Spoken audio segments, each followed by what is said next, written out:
Morning everyone. आज हम बायोइलेक्ट्रोड्स के बारे में डिटेल में पढ़ेंगे।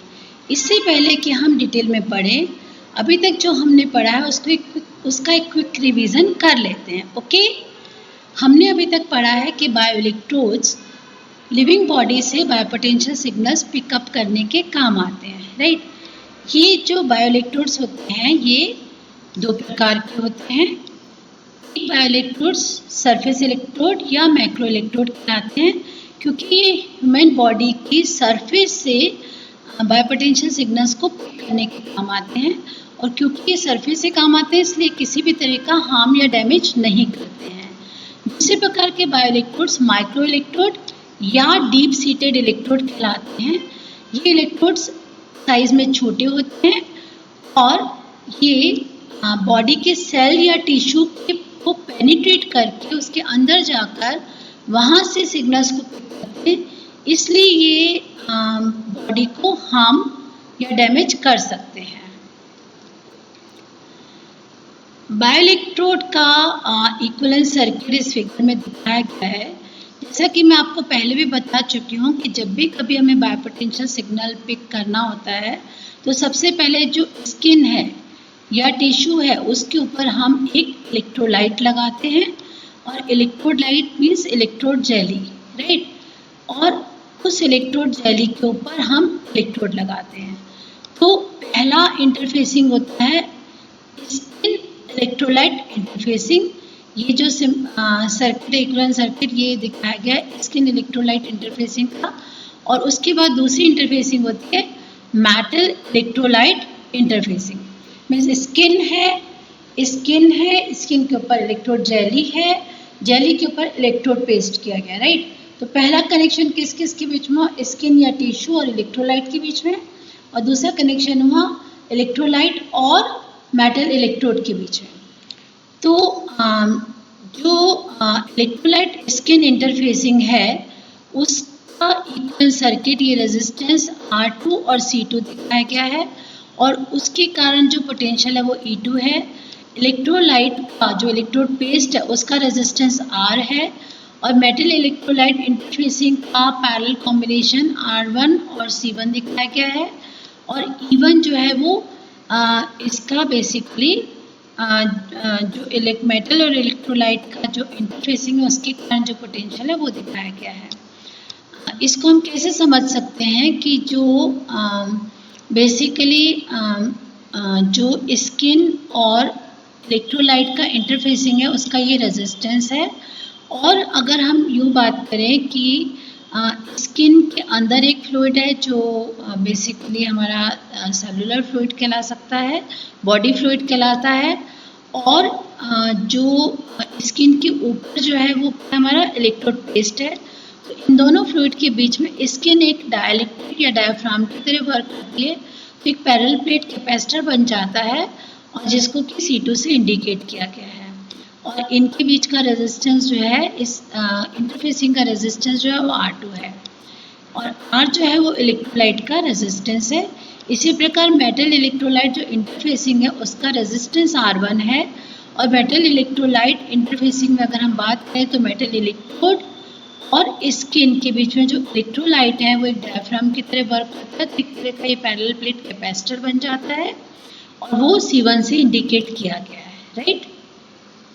अगर हमें किसी भी बायोलॉजिकल सिस्टम का बायोपोटेंशियल मेजर करना है तो हमें ऐसे दो इलेक्ट्रोड्स चाहिए होते हैं। तो यहाँ पर इस फिगर में ये जो R है ये इंडिकेट कर रहा है बायोलॉजिकल सिस्टम का बेसिकली रेजिस्टेंस कर रहा है। और इस सिस्टम में जहाँ पर कि हमें जिस पोर्शन का हमें बायोपोटेंशियल मेजर करना है वहाँ हमने दो इलेक्ट्रोड लगा रखे हैं।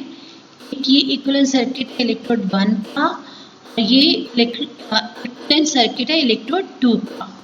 तो ये जो इक्विवेलेंट सर्किट है अगेन ये दिखा रहा है जो E1 जिसको हम इलेक्ट्रोड पोटेंशियल कहते हैं, जैसे हमने अभी पढ़ा था इलेक्ट्रोड के इक्विवेलेंट सर्किट में। तो ये E1 जो है वो फर्स्ट इलेक्ट्रोड का इलेक्ट्रोड पोटेंशियल है, और E2 जो है वो सेकेंड इलेक्ट्रोड का इलेक्ट्रोड पोटेंशियल है, राइट।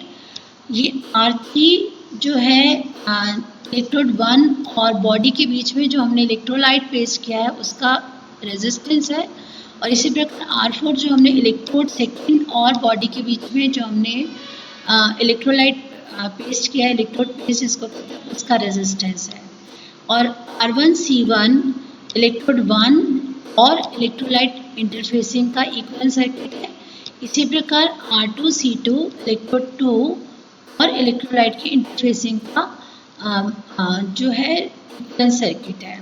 और E1 टर्मिनल वोल्टेज है इलेक्ट्रोड 1 की और E2 टर्मिनल वोल्टेज है इलेक्ट्रोड 2 की। किसी भी बॉडी के किसी भी पोर्शन में अगर हमें बायोपोटेंशियल सिग्नल मेजर करना है तो ये बहुत ज़रूरी है कि जो ये पोटेंशियल डिफरेंस है दोनों इलेक्ट्रोड के बीच का, जो इलेक्ट्रोड पोटेंशियल डिफरेंस है जिसको कि हम ऑफसेट वोल्टेज भी कहते हैं, ये जितना हो सके कम होनी चाहिए। और ये कम कब होगी? जब हम दोनों इलेक्ट्रोड सेम ही नेचर के लेंगे। अगर दोनों इलेक्ट्रोड सेम मेटल इलेक्ट्रोड के होंगे तो E1 और E2 ऑलमोस्ट इक्वल होंगे और ये न्यूट्रलाइज हो जाएंगे। और जो हमारे पास टर्मिनल वोल्टेज आएगी E1 और E2 का डिफरेंस, वो बेसिकली इस बॉडी के जो बायोपोटेंशियल का रिजल्ट होगी। क्योंकि E1 जो है वो टर्मिनल वोल्टेज फर्स्ट इलेक्ट्रोड की है जो यहाँ से जो सिग्नल्स पिक कर रही है, और E2 जो है वो इसकी टर्मिनल वोल्टेज है इस इलेक्ट्रोड की। तो इन दोनों का जो डिफरेंस होगा वो बेसिकली इस बॉडी के जो पोर्शन है उसका बायोलॉजिकल सिस्टम का बेसिकली बायोपोटेंशियल सिग्नल होगा, राइट। इन सिग्नल्स को पिक करने के लिए या कोई सिग्नल को बॉडी तक पहुंचाने के लिए हम बायोइलेक्ट्रोड्स यूज़ करते हैं। और जैसे कि हम पहले भी पढ़ चुके हैं कि बायोइलेक्ट्रोड्स को हम दो पार्ट्स में डिवाइड कर सकते हैं, एक macro electrode, second micro electrode. Macro electrode 4 प्रकार के होते हैं: general surface electrode, limb electrode, suction cup electrode, floating electrode. Micro electrode 3 type के होते हैं: metal micro electrode, micro pipette electrode, ये दोनों माइक्रो इलेक्ट्रोड की कैटेगरी में आते हैं। And third one is needle electrode. अगर हम एक क्विक एक बेसिक अगर इलेक्ट्रोड्स के बारे में बात करें तो जो मैक्रो इलेक्ट्रोड या सरफेस इलेक्ट्रोड्स होते हैं, ये इलेक्ट्रोड्स बॉडी के सरफेस से बायोपोटेंशियल सिग्नल्स को पिक करने के काम आते हैं। जबकि जो माइक्रो इलेक्ट्रोड होते हैं वो 3 तरीके होते हैं, जो मेटल माइक्रो इलेक्ट्रोड है और माइक्रो पिपेट इलेक्ट्रोड है। ये इलेक्ट्रोड्स बेसिकली बायोइलेक्ट्रिक सिग्नल्स को पिक करते हैं विद इन द सेल के अंदर जाके। तो इनकी जो टिप होती है वो इतनी छोटी होती है, सफिशिएंटली स्मॉल होती है, of the order of 1 micron होती है।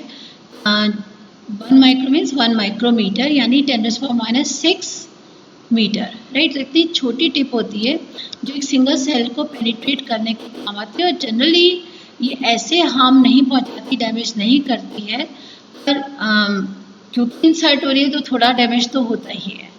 और जो नीडल इलेक्ट्रोड होते हैं, ये इलेक्ट्रोड्स बेसिकली बॉडी के अंदर इंसर्ट होते हैं और जो भी स्पेसिफिक मसल से बायोपोटेंशियल को मेजर करने के काम आते हैं, राइट। तो बॉडी सरफेस इलेक्ट्रोड जो मैक्रो इलेक्ट्रोड है वो अगर हम बात करें तो प्लेट मेटल, एक बार के लिए हम क्विक रिव्यू लेते हैं इसका एंड देन उसके बाद हम इसको डिटेल में पढ़ेंगे। तो जो मेटल, इसमें 3 A, B और C 3 अलग अलग टाइप के मैक्रो इलेक्ट्रोड दिखाए गए हैं। तो जो A में मैक्रो इलेक्ट्रोड है वो मेटल प्लेट मैक्रो इलेक्ट्रोड है और ये जनरली लिम्स से बायोपोटेंशियल मेजर करने के काम आता है। लिम्स बेसिकली बॉडी के दोनों हाथ और दोनों पैर को बोलते हैं। जो हमारे ऑर्गन्स हैं, हाथ और पैर, ये लिम्स कहलाते हैं, moving part of the body, right. और बी में मेटल डिस्क इलेक्ट्रोड दिखाया गया जो जनरली सर्जिकल टेप के साथ अप्लाई होता है, राइट। और तीसरे में हमने डिस्पोजेबल फॉर्म पैड इलेक्ट्रोड दिखाए हैं जो इलेक्ट्रोकार्डियोग्राफिक मॉनिटरिंग एपरेटस के साथ यूज होते हैं। जब हम आगे धीरे धीरे बायोमेडिकल इलेक्ट्रॉनिक्स में हम पढ़ेंगे तो हम ये देखेंगे कि बेसिकली 3 मेन सिग्नल्स के बारे में हम पढ़ेंगे। एक तो ECG, एक EEG और एक EMG। ECG जो सिग्नल्स होते हैं एक्सक्यूज मी, वो इलेक्ट्रोकार्डियोग्राफिक सिग्नल्स कहलाते हैं। जो हमारी बॉडी का हार्ट होता है, दिल, वो जो सिग्नल्स जनरेट करता है वो इलेक्ट्रो ईसीजी सिग्नल्स कहलाते हैं। तो जो ईसीजी सिग्नल्स को पिक करने में ये इलेक्ट्रोड्स जो हैं वो काम आते हैं। दूसरे है ईईजी यानी इलेक्ट्रोएन्सेफेलोग्राफिक सिग्नल्स। जो हमारी बॉडी का ब्रेन होता है, ब्रेन जो सिग्नल्स जनरेट करता है वो ईईजी सिग्नल्स कहलाते हैं। और तीसरे ईएमजी सिग्नल्स, जो हमारी बॉडी की मसल्स हैं वो जो सिग्नल्स जनरेट करती है वो ईएमजी सिग्नल्स कहलाते हैं। तो ये सिग्नल्स को पिक करने के लिए इलेक्ट्रोड्स काम में आते हैं। अब हम वन बाय वन जो मैक्रो इलेक्ट्रोड्स हैं उनको डिटेल में पढ़ेंगे। पहले टाइप का जो मैक्रो इलेक्ट्रोड है वो है जनरल सरफेस इलेक्ट्रोड। ये या तो सर्कुलर नेचर के होते हैं या फिर स्क्वायर नेचर के होते हैं। ये मेटालिक इलेक्ट्रोड होते हैं, या तो ये सर्कुलर डिस्क होती है और या फिर एक स्क्वायर डिस्क होती है।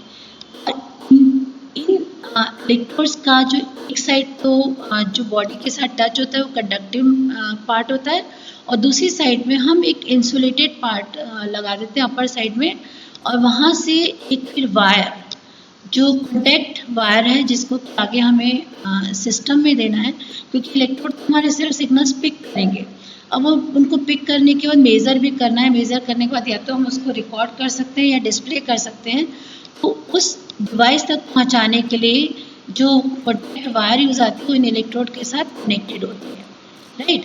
इसका सेकंड जो पार्ट है, इसमें इसका क्रॉस सेक्शनल व्यू दिखाया गया है।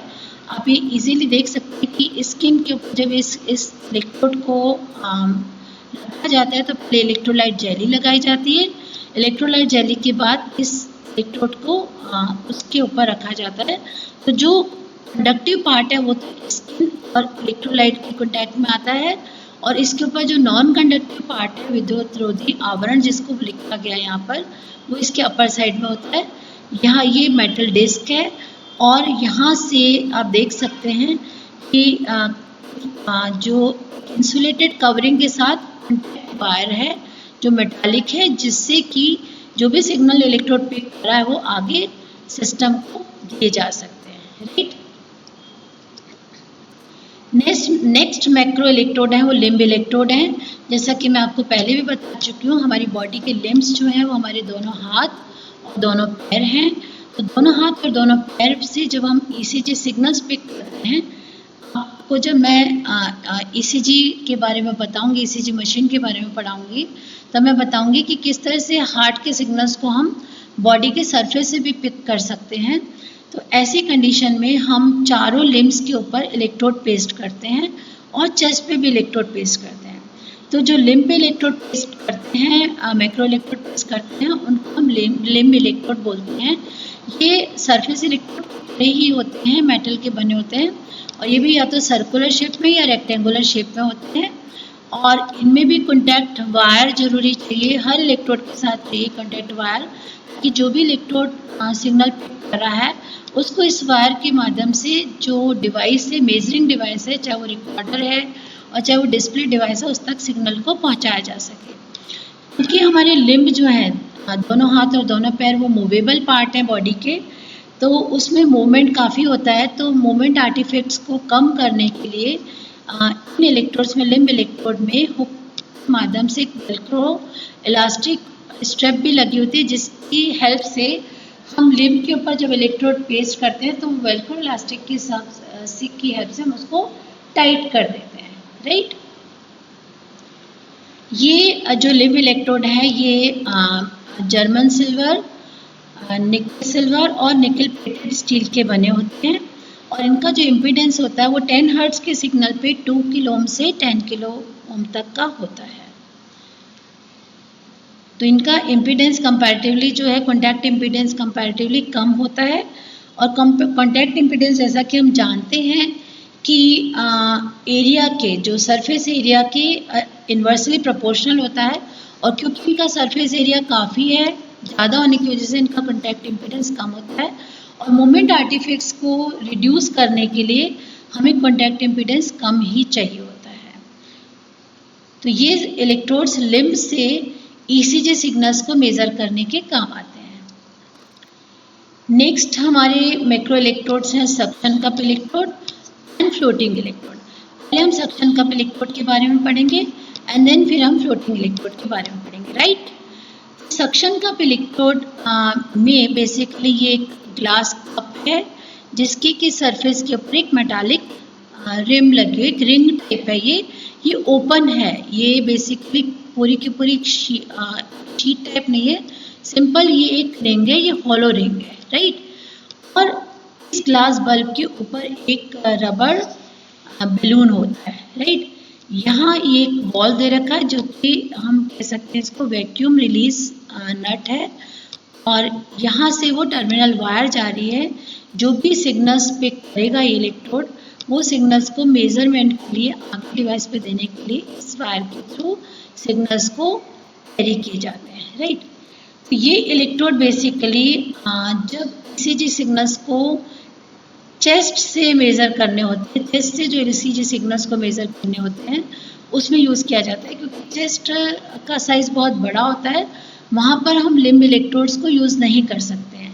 तो ये इलेक्ट्रोड किस तरह से यूज़ होता है कि जब सबसे पहले इसका ये जो रबर बल्ब है, रबर बैलून है, इसको प्रेस कर दिया जाता है, और प्रेस करने से इसके अंदर की पूरी हवा जो होती है वो निकल जाती है। इस वैक्यूम रिलीज वाल्व के थ्रू हवा बाहर आ जाती है, एयर बाहर आ जाती है, और ये इसकी जो मेटल रिंग है इसको चेस्ट के ऊपर इस तरह से प्रेस किया जाता है, इस तरह से रख दिया जाता है, और रखने के बाद इस बल्ब को जो प्रेस किया और रबर बैलून था उसको छोड़ दिया जाता है। तो उससे छोड़ने से क्या होता है कि इस रिंग और जो स्किन है चेस्ट की, उन दोनों के बीच में एक वैक्यूम जनरेट हो जाता है, और इस वैक्यूम की हेल्प से ये उस चेस्ट की स्किन के ऊपर टाइटली फिट हो जाते हैं, राइट। और इस प्रकार से चेस्ट से जो भी ईसीजी सिग्नल्स हम मेज़र करते हैं वो सक्शन कप इलेक्ट्रोड की हेल्प से मेज़र किए जाते हैं। सक्शन कप इलेक्ट्रोड का contact impedance comparatively limb electrode से ज़्यादा होता है, क्योंकि इसमें जो कॉन्टैक्ट सरफेस एरिया है वो सिर्फ हॉलो रिंग है, पूरी शीट नहीं है। तो क्योंकि कॉन्टैक्ट सरफेस एरिया कम हो गया इसलिए कॉन्टैक्ट इम्पीडेंस बढ़ गया। ये दोनों electrode, suction cup electrode and limb electrode, थोड़े वेट में ज़्यादा होते हैं और कैरी करने के लिए थोड़े डिफ़िकल्ट होते हैं, क्योंकि लिम्ब हमारे मूविंग पार्ट्स हैं, और उसके पर अगर हम कोई चीज़ पेस्ट करके रख दें, वेलक्रो से टाइट करके रखें, तो थोड़ा सा लॉन्ग टर्म के लिए अनकम्फर्टेबल होता है। और इसी तरह सक्शन कप इलेक्ट्रोड क्योंकि वैक्यूम से हमारी बॉडी के साथ, हमारी चेस्ट के साथ फिट है, तो अगर हम ज़्यादा मूवमेंट करेंगे तो वो वैक्यूम हट सकता है। तो ये लॉन्ग टर्म के लिए यूज़ करने के लिए थोड़े से इनकन्वीनियंट होते हैं। तो लॉन्ग टर्म के लिए जैसे सपोज़ अगर पेशेंट एडमिट है, आईसीयू में है, वहाँ पे उसकी मॉनिटरिंग कंटिन्यूस होनी है ईसीजी सिग्नल्स की, तो वहाँ पर लिम्ब इलेक्ट्रोड और सक्शन कप इलेक्ट्रोड को यूज़ करना थोड़ा सा डिफ़िकल्ट हो जाता है। तो वहाँ पर हम फ्लोटिंग इलेक्ट्रोड्स जो है मैक्रो इलेक्ट्रोड को यूज़ करते हैं।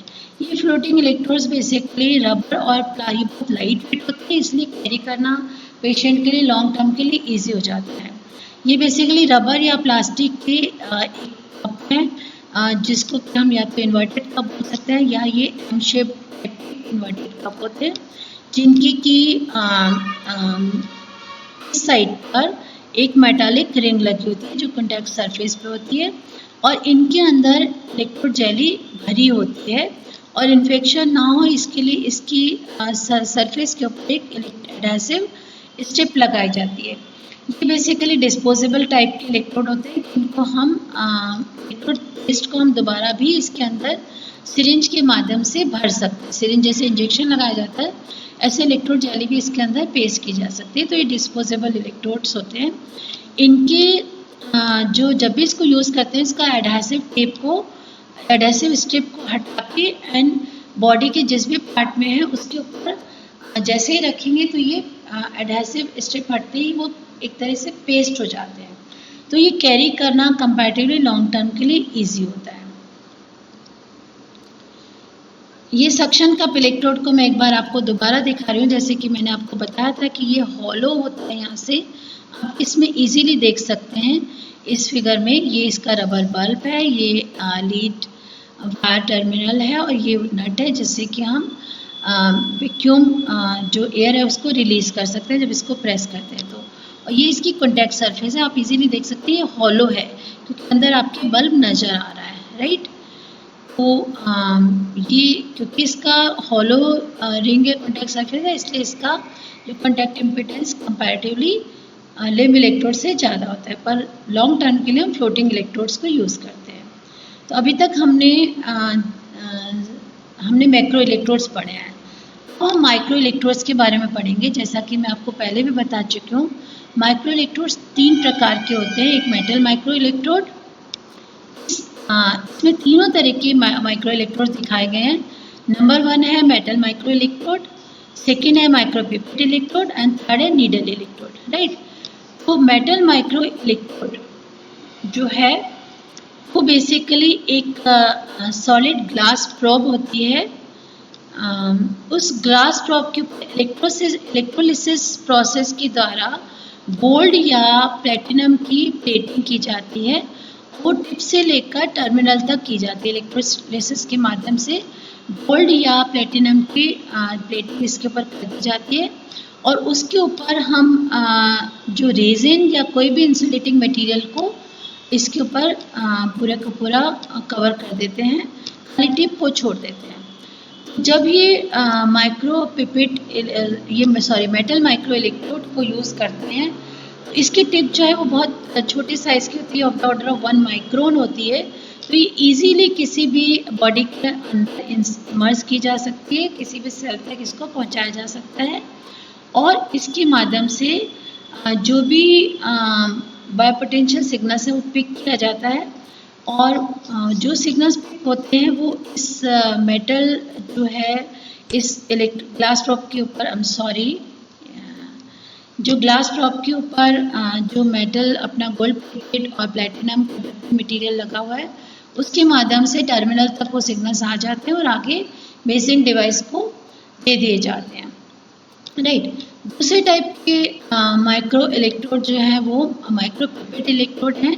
ये इसमें बेसिकली हॉलो माइक्रो पिपेट को यूज़ किया जाता है जो कि ग्लास की बनी हुई होती है, पायरेक्स ग्लास की माइक्रो पिपेट बनी होती है जिसकी अगेन टिप जो है बहुत ही स्मॉल होती है, of the order of 1 micron होती है और ये हॉलो होती है माइक्रो पिपेट जिसके अंदर एक कॉइल की फॉर्म में टंगस्टन इलेक्ट्रोड होता है और समटाइम्स इसकी जगह हम बेसिकली प्लेटिनम इलेक्ट्रोड को भी यूज़ कर सकते हैं, कॉइल की फॉर्म में होता है। और इसमें इलेक्ट्रोड जो इलेक्ट्रोलाइट है पेस्ट वो भी इसके अंदर भरा हुआ होता है। इस माइक्रोपिपेट इलेक्ट्रोड में ड्यूअल इंटरफेसिंग होती है। एक इंटरफेसिंग इलेक्ट्रोड के अंदर होती है जो कि मेटल और इलेक्ट्रोलाइट के बीच में होती है और दूसरी इंटरफेसिंग जो है वो इलेक्ट्रोड के बाहर होती है जो कि सेलुलर फ्लूइड और इलेक्ट्रोलाइट के बीच में होती है।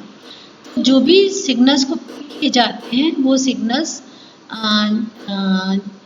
पिक होने के बाद इस टंगस्टन और प्लेटिनम इलेक्ट्रोड की हेल्प से जो कॉइल फॉर्म में है वो टिप तक दिए जाते हैं और वहाँ से जो वायर कनेक्ट होता है उसके थ्रू आगे डिस्प्ले डिवाइस या रिकॉर्डिंग डिवाइस को दे दिए जाते हैं।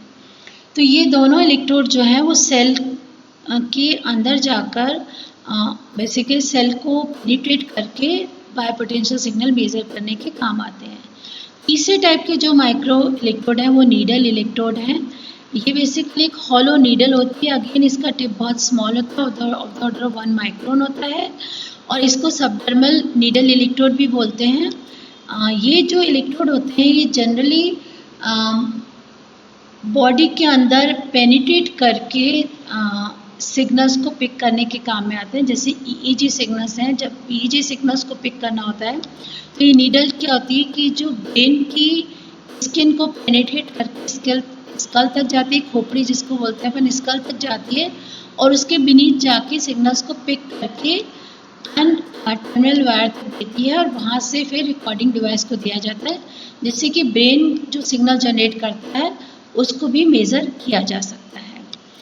ये बेसिकली या तो ईजी या ये जो माइक्रो इलेक्ट्रोड्स हैं ये ईजी और ईएमजी सिग्नल्स को पिक करने के काम आते हैं।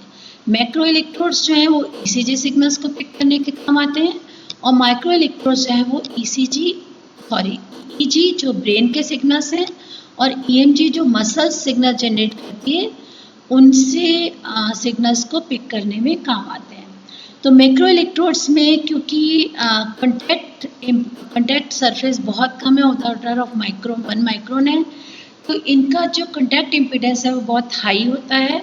यही बस इन इलेक्ट्रोड्स का एक ड्रॉबैक है। पर क्योंकि electrodes with in the body हमारे बेसिकली उसको सिग्नल्स को पिक करने के काम में आते हैं, तो इनके इसमें जो टंगस्टन वायर जो यूज़ किया गया उसकी मैकेनिकल स्ट्रेंथ बहुत ज़्यादा होती है, ताकि जब बॉडी के अंदर इंसर्ट हो तो ईजिली टूटता नहीं है। और एक इसकी बहुत अच्छी प्रॉपर्टी होती है, ये बहुत इनर्ट होता है, ये बहुत जल्दी किसी से रिएक्शन नहीं करता है। इसी तरह ग्लास और निडल जो मटेरियल था वो भी इसी तरह का होता है, जो कि इसको बेसिकली वो बहुत ज़्यादा बॉडी के पार्ट के साथ रिएक्ट नहीं करता। इसकी बहुत सारी एडवांटेजेस भी हैं। ये क्लीनिंग इसकी इजी है, मेंटेनेंस इसकी इजी है, और इन माइक्रो इलेक्ट्रोड्स की शेल्फ लाइफ भी ज़्यादा होती है। ये रिपीटेटिव यूज़ भी इनके किए जा सकते हैं। तो इस प्रकार से बस इनका एक ही ड्रॉबैक है कि इनका जो कॉन्टैक्ट इम्पीडेंस है वो हाई होता है। बाकी इनकी सारी एडवांटेजेस ये हैं कि इनका शेल्फ लाइफ ज़्यादा होती है,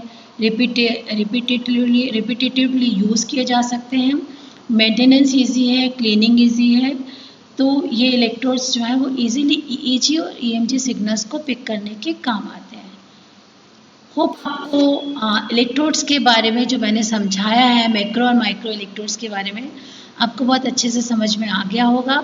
अगर आपको कोई भी क्वेश्चन, कोई भी क्वेरी है तो आप मेरे से पूछ सकते हैं। व्हाट्सएप ग्रुप पे अपना क्वेश्चन डालिए और मैं डेफिनेटली इसका जवाब दूंगी, और जो भी मैं असाइनमेंट दूंगी उसको टाइम से करके एंड देन सबमिट कीजिएगा।